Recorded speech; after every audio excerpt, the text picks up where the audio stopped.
The Curious Life of Benjamin. A long, long time ago, in the city of Baltimore, USA, there lived a happy couple, Mr. Roger Button and his wife. It was the summer of 1860.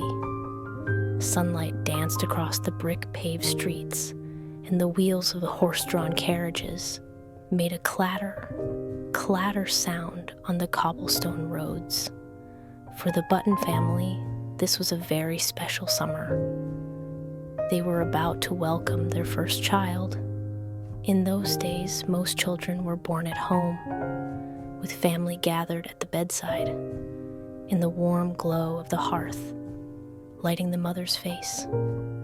But Mr. and Mrs. Button decided to go to a hospital instead, as they had heard it would provide safer care. Early that morning, Mr. Button awoke.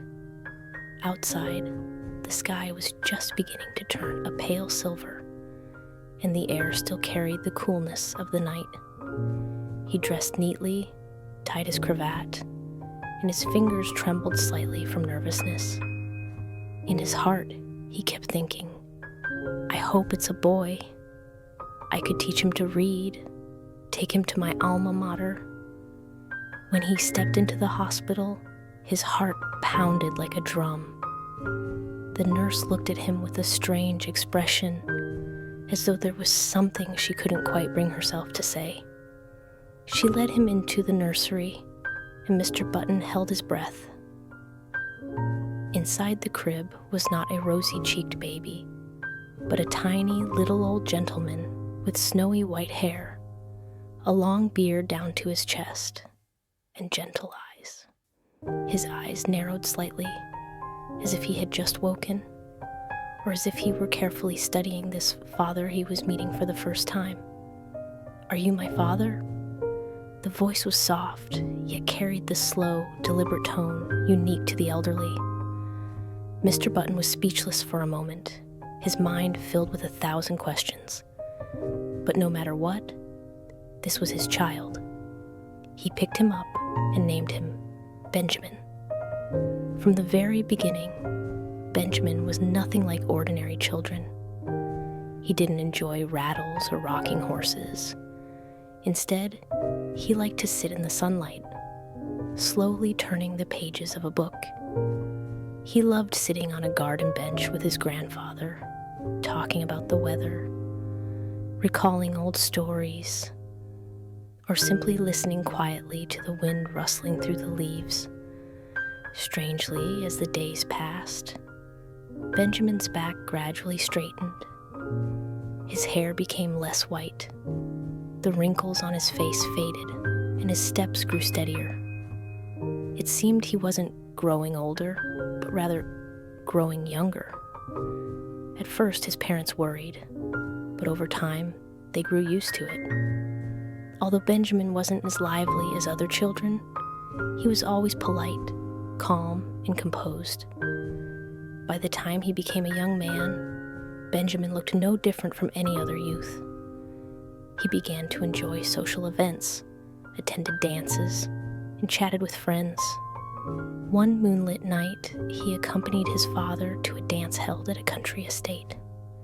The moonlight spilled over the wheat fields lining the road, making them sway gently like silver waves in the breeze.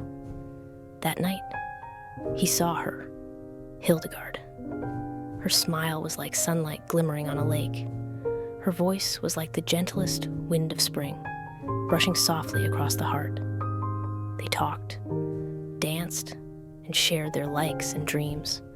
Benjamin didn't tell her his secret. He simply smiled and tucked this magical encounter deep into his heart. Before long, they were married. On their wedding day, the sunlight was warm, the air fragrant with flowers, and in their eyes there was only each other.